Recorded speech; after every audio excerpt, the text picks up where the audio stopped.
Tu nais en 1929, dans Toulon, dans une rue qui sent le mazout et le poisson séché. Ton père s'appelle Gérard, il travaille au port. Pendant l'occupation, il travaille toujours au port, mais pour d'autres. Tu as 11 ans quand les Allemands entrent en ville. Tu as 15 ans quand ils partent. Entre les deux, tu as vu ton père serrer des mains qu'il n'aurait pas dû serrer. Tu n'as jamais oublié l'expression de ta mère ce soir-là. Pas de la honte, quelque chose de pire, de la résignation. Comme si elle avait su depuis longtemps que Gérard était le genre d'homme qui choisit le mauvais côté quand le mauvais côté est le plus commode. Après la libération, des hommes viennent à la maison. Pas pour arrêter ton père, il n'a pas fait assez pour ça. Juste pour lui dire ce qu'il pense de lui. Tu es dans ta chambre, tu entends tout. À 16 ans, tu comprends une chose que tu ne sauras pas formuler avant longtemps. Le nom que tu portes est abîmé, et que si tu veux en porter un propre, tu vas devoir le construire toi-même, avec tes propres mains, loin d'ici. En 1948, tu as 19 ans. La guerre est finie depuis 3 ans, mais une autre a commencé. Une que les journaux appellent encore les opérations de pacification en Indochine, parce que le mot guerre fait peur aux politiciens. Ho Chi Minh a proclamé l'indépendance du Vietnam en septembre 1945. La France a dit non. Depuis novembre 1946 et les bombardements français sur Haiphong, 6000 civils vietnamiens tués une journée selon les estimations, le Viet Minh et l'armée française se font face dans les rizières et les jungles du Tonkin.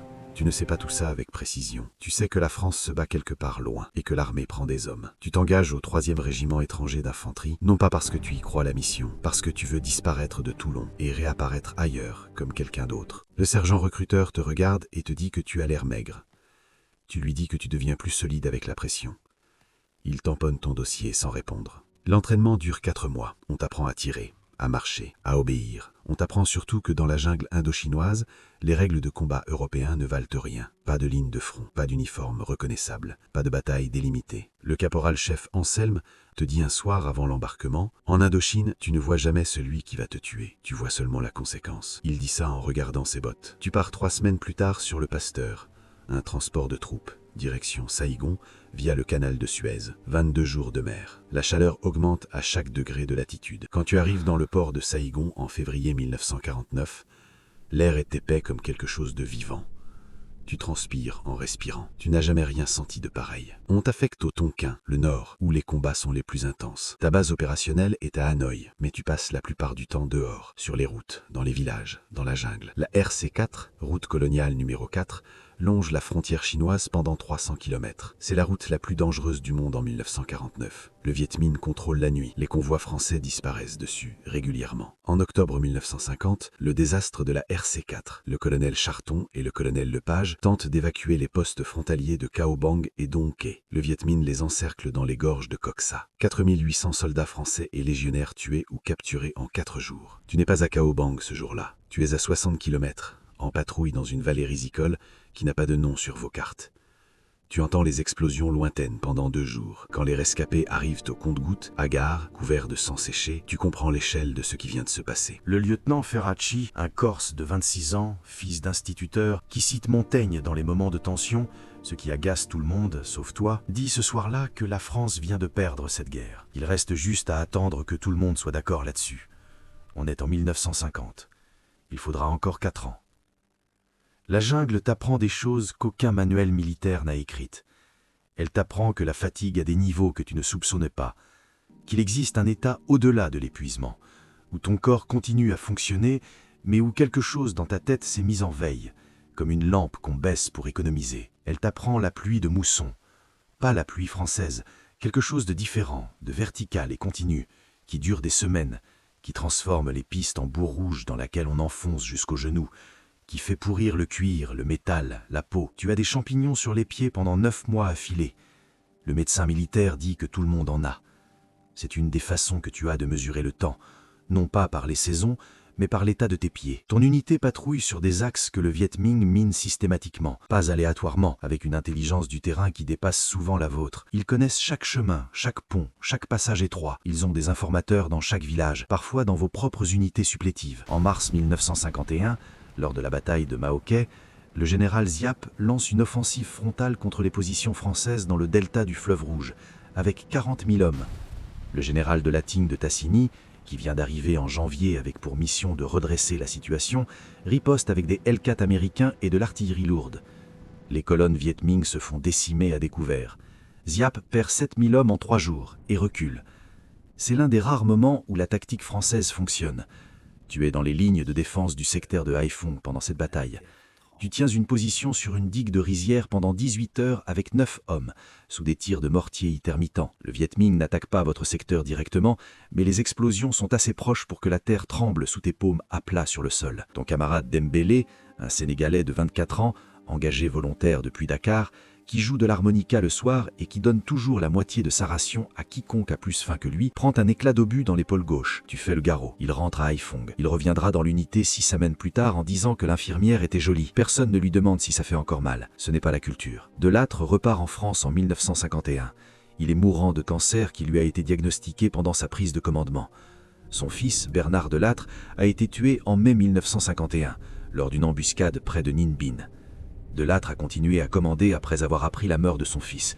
Il est mort en janvier 1952, à Paris. La guerre continue sans lui. Le général Salan le remplace, puis Navarre en 1953. Chaque nouveau commandant arrive avec un plan. Chaque plan se heurte à la même réalité. Le Viet Minh contrôle les campagnes dès que le soleil se couche. Et le soleil se couche tous les jours. En mai 1953, le général Henri Navarre prend le commandement avec ce qu'il appelle le plan Navarre.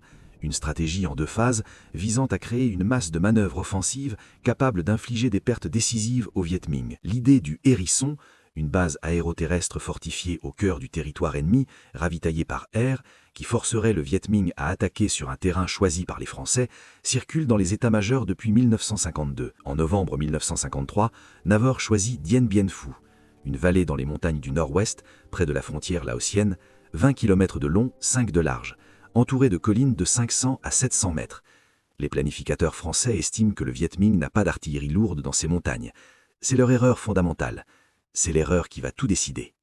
Tu arrives à Dien Bien Phu en décembre 1953 avec le 1er bataillon de la 13e demi-brigade de Légion étrangère. La base s'appelle Gono, groupement opérationnel du Nord-Ouest. La base est organisée en points d'appui, des centres de résistance fortifiés autour de la piste d'atterrissage centrale, chacun portant un prénom féminin. Huguette, Claudine, Dominique, Eliane, Gabrielle, Anne-Marie. On dit que ce sont les prénoms de maîtresses de Castries. Personne ne confirme ni n'infirme. Tu es affecté au point d'appui Eliane, sur les collines à l'est, les positions les plus exposées, directement face au relief que le Viet Minh va occuper. En janvier et février 1954, les reconnaissances aériennes commencent à montrer des mouvements inhabituels dans les collines autour de la vallée. Des traces de transport sur des pistes qui ne devraient pas exister. Les analystes de l'état-major à Hanoï minimisent les risques. Le colonel Pirotte, commandant l'artillerie française à Dien Bien Phu, déclare publiquement que si le Viet Minh réussit à amener des canons dans ces collines, il se fera sauter. Le 13 mars 1954, à 17h05, l'artillerie Viet Minh ouvre le feu. Des obusiers de 105 mm, des canons sans recul de 75 mm, des mortiers de 120 mm, des dizaines de pièces dissimulées dans des cavernes creusées à la main dans les flancs des collines, orientées sur la vallée, quasiment invulnérables aux contre-batteries françaises. Giap a mobilisé 50 000 soldats et 100 000 porteurs civils pour amener ses armes sur 300 km de pistes de jungle. Les porteurs ont transporté les pièces démontées à dos d'homme, parfois à des angles de 45 degrés, dans l'obscurité, sous la pluie, pendant des mois. Le colonel Pirotte se tue avec une grenade dans sa cagnat cette nuit-là. Personne dans l'état-major ne l'avait vu venir. Béatrice tombe le soir même. Le 4e bataillon du 13e DBLE se détruit en 3 heures. Le commandant Pégot est tué dans les premières minutes, la tête arrachée par un obus direct dans son poste de commandement. Gabrielle tombe 2 jours après, le 15 mars. Anne-Marie est abandonnée le 17. Les tailles supplétifs qui la tenaient désertent pendant la nuit. En 5 jours, le périmètre défensif a perdu 3 de ses points d'appui principaux et la piste d'atterrissage est sous feu permanent.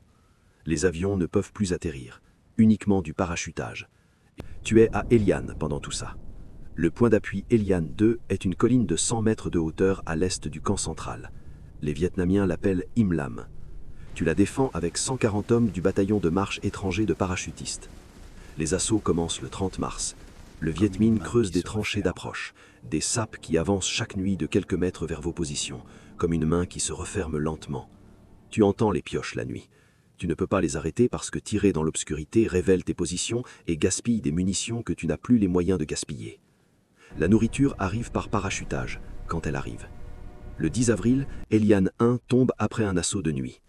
Le 22 avril, un bataillon Viet Minh fait exploser une mine creusée sous Eliane 2, 500 kg d'explosifs, une excavation de 40 mètres de long et pénètre dans la tranchée principale. Le combat dure toute la nuit. Tu te bats au corps à corps avec ce que tu as, baïonnette, cosse, main. Au matin, Eliane 2 est reprise. 100 des 140 défenseurs sont morts ou blessés. Tu t'en sors avec une blessure au bras droit et une surdité temporaire de l'oreille gauche. Le médecin auxiliaire Beauvais, 22 ans, étudiant en médecine réquisitionné qui n'a jamais terminé ses études, te recoue avec du fil à suture qu'il a rationné depuis 3 semaines. Il ne te donne pas d'anesthésie parce qu'il n'en a plus. Tu ne lui demandes pas. Les semaines qui suivent sont une dégradation continue et documentée. Le 26 avril, la commission Elie à Paris reconnaît en privé que Dien Bien Phu ne peut plus être sauvé. On continue quand même, parce qu'on ne sait pas quoi d'autre faire. Parce qu'abandonner les hommes sur le terrain n'est pas une option que les officiers supérieurs peuvent formuler à voix haute. Parce que les négociations à Genève ont commencé le 26 avril et que tenir le plus longtemps possible a une valeur diplomatique. Tu l'apprendras plus tard. Sur le moment, tu ne sais pas pourquoi on te demande de tenir. Tu tiens parce que c'est ce que tu fais. La dysenterie circule dans les tranchées depuis fin avril. La mousson commence en mai, une pluie verticale et continue qui noie les abris, transforme les boyaux en canaux de boue, fait pourrir les plaies. Le chirurgien commandant Gros-Oin opère dans un bunker de 4 mètres sur 5 à la lumière de générateurs qui tombent en panne régulièrement. Il opère debout dans la boue jusqu'aux chevilles. Il opérera 800 blessés à Dien Bien Phu. La plupart survivront. Le 7 mai 1954, à 17h30, le général de Castries contacte le commandement à Hanoï. Il dit que la résistance est impossible. Hanoï lui répond de faire ce qu'il juge nécessaire, mais de ne pas hisser le drapeau blanc. Les positions tombent l'une après l'autre dans l'après-midi. À 17h50, les premières unités Viet Minh pénètrent dans le PC central. Castries est fait prisonnier. La bataille de Dien Bien Phu est terminée. 57 jours après le premier obus du 13 mars. 11 800 soldats français et légionnaires sont faits prisonniers. Ils seront forcés à marcher entre 500 et 600 km jusqu'au camp de prisonniers dans le nord du Vietnam. Le trajet durera entre 2 et 4 semaines selon les colonnes. Moins de la moitié des prisonniers survivront à la captivité et au retour. La malnutrition, les maladies, les conditions des camps, les marches forcées. Les chiffres exacts ne seront jamais complètement établis. Tu es parmi les prisonniers. La marche commence le 10 mai. Tu marches avec une blessure au bras mal refermée, dans une chaleur de 38 degrés, avec pour ration journalière une boule de riz de la taille d'un poing. Dembélé est à côté de toi les 4 premiers jours. Le 5e jour, tu te réveilles et il n'est plus là. Personne ne t'explique ce qui s'est passé. Tu continues de marcher. Ferracci, le Corse qui cite Montaigne, est mort à Eliane, le 1er mai. Tu as appris ça d'un blessé évacué qui te l'a dit sans préambule entre 2 quintes de tout. Tu continues de marcher. Tu arrives au camp 70B dans la province de Yen Bai après 19 jours de marche. Tu pèses 51 kg pour 1,77 m. Le camp est un ensemble de baraques en bambou dans une vallée forestière. Les séances de rééducation politique sont obligatoires. Des officiers Viet Minh lisent des textes sur l'impérialisme français et te demandent de reconnaître les crimes de la colonisation. Certains signent, certains ne signent pas. Tu ne signes pas. Les accords de Genève sont signés le 21 juillet 1954. Le rapatriement des prisonniers commence en août. Tu arrives à Hanoï le 3 septembre 1954, dans un camion avec 18 autres hommes. Un médecin militaire te pèse et note ton poids sans commentaire. On te donne des vêtements propres. On te donne un repas chaud. On te donne un formulaire à remplir. Tu arrives à Marseille le 8 octobre 1954. Il n'y a pas de foule sur le quai. Pas de musique, pas de discours. Quelques familles qui attendent leur fils ou leur mari. Personne t'attend. Tu poses ton sac sur le quai de Marseille et tu regardes la ville. Elle ressemblait à ce qu'elle était. Ça te paraît impossible. Tu rentres à Toulon. Ton père est mort en 1952. Une embolie. Ta mère te l'a écrit dans une lettre qui a mis 6 mois à te trouver au Tonkin. Ta mère habite toujours la même rue. Elle a vieilli d'une façon que 6 ans séparent ne devrait pas produire. Elle te fait du café. Elle ne te demande pas comment c'était. Elle te dit que le voisin Marchetti a acheté une télévision. Tu bois le café. Dehors, la rue est normale. Les gens passent, un enfant court après un chien. La France a tourné la page de l'Indochine en quelques semaines. Les négociations de Genève, l'Algérie qui commence à s'enflammer, le Tour de France, les élections. Les soldats qui reviennent de là-bas ne sont ni accueillis en héros, ni stigmatisés. Ils sont simplement ignorés. La guerre d'Indochine n'est pas encore officiellement appelée une guerre. Elle ne le sera officiellement qu'en 1999, 45 ans plus tard. Tu as combattu dans quelque chose qui n'a pas encore de nom correct. Tu travailles au chantier naval pendant 2 ans. Le travail est physique et répétitif. couper, souder, assembler. Il y a quelque chose dans la régularité de ça qui t'aide, un rythme prévisible. Pas d'embuscade dans les chantiers navals. Tu dors mieux le 3e mois que tu n'avais dormi depuis 1948. Pas bien, mais mieux. Le bourdonnement dans l'oreille gauche reste, il restera toujours. Tu apprendras à dormir avec lui comme on apprend à dormir avec n'importe quel bruit constant, en le rendant normal. En 1957, tu rencontres Odette dans un café près du port. Elle est institutrice. Elle a 26 ans. Elle ne te demande pas ce que tu as fait pendant la guerre, pas immédiatement. Quand elle te demande finalement, 3 mois après, tu lui réponds honnêtement, pour la première fois avec quelqu'un. Pas tout, mais honnêtement. Elle écoute sans chercher à résoudre, sans dire « c'est terrible » ou « tu es courageux ». Elle écoute juste. C'est la première fois que quelqu'un fait ça. Vous vous mariez en juin 1958. Tu as 29 ans. Elle a les yeux de quelqu'un qui croit encore que les choses peuvent aller mieux, pas par naïveté, mais par choix délibéré. Tu trouves ça reposant, d'une façon que tu ne savais pas formuler. En 1960, vous avez un fils. Tu l'appelles Luc, pas Bernard, le fils de Delattre, qui est mort à 23 ans dans une embuscade, même si cette mort-là t'a marqué d'une façon particulière. La mort d'un fils de commandant, mort dans la même boue que les autres. Luc.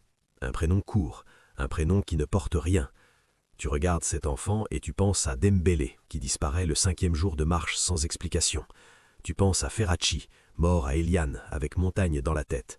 Tu penses à Bouvet, qui recoue sans anesthésie et qui sourit quand même.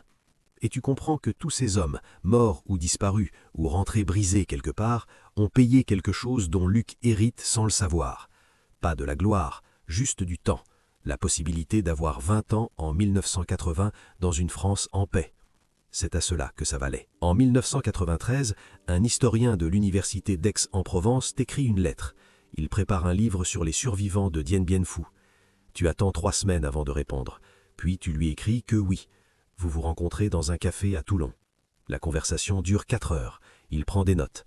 À un moment, il te demande si tu penses que la France a trahi les hommes qui ont combattu en Indochine. Tu réfléchis longtemps avant de répondre. Tu lui dis que la trahison implique une intention, que la France n'a pas trahi, elle a regardé ailleurs, ce qui est différent, ce qui est peut-être pire d'une certaine façon, parce que c'est moins dramatique et donc plus facile à maintenir indéfiniment. Le livre sort en 1995, tu y es cité sous ton prénom seulement, à ta demande. Tu le lis une fois, tu le ranges. Tu as 95 ans en 2024. Odette est morte en 2019. Luc vient te voir le dimanche. Il a 64 ans, il est à la retraite. Il a 2 petits-enfants. Parfois, il t'amène les petits-enfants. L'aîné s'appelle Tom, il a 12 ans. Il te demande si tu as tué des gens à la guerre. Tu lui réponds que oui. Il te demande comment c'était. Tu lui réponds que c'était nécessaire à ce moment-là, et que nécessaire ne veut pas dire bien. Il réfléchit à ça un moment, puis il te demande si tu veux jouer aux cartes. Tu joues aux cartes. Par la fenêtre de ton appartement de Toulon, tu vois la mer. La même mer que tu as traversée en 1949 sur le Pasteur, vers quelque chose que tu ne comprenais pas encore.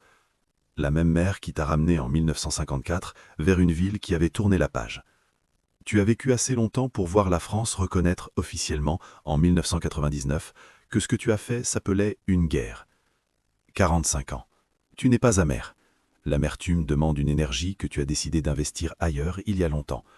Tu es juste là, encore debout, ce qui, en soi, compte tenu de tout, n'est pas rien. La guerre d'Indochine a duré 8 ans, d'octobre 1945 à juillet 1954. 92 000 soldats français et des forces associées sont morts. 400 000 combattants Viet Minh ont été tués. 2 millions de civils vietnamiens sont morts pendant le conflit. La Légion étrangère a perdu 10 000 hommes en Indochine, plus que dans n'importe quel autre conflit depuis la Seconde Guerre mondiale. 11 800 prisonniers français ont été capturés à Dien Bien Phu. Moins de 4 000 sont rentrés en France. La bataille de Dien Bien Phu a duré 57 jours. Elle a mis fin à 100 ans de présence française en Indochine. Elle a changé l'histoire du monde. Les hommes qui l'ont vécu sont presque tous morts aujourd'hui. Leur nom ne figure sur aucun monument central à Paris. Il n'y a pas eu de défilé sur les Champs-Élysées pour eux. La France leur doit au moins ça, se souvenir que ça existait, que des hommes sont allés là-bas, que certains n'en sont pas revenus, et que ceux qui en sont revenus ont porté quelque chose que le reste du pays a choisi de ne pas voir. Si cette histoire t'a touché, abonne-toi, partage, parce que ces hommes ont vécu des choses que personne ne leur a jamais demandé de raconter, et que le silence, parfois, est la pire des réponses.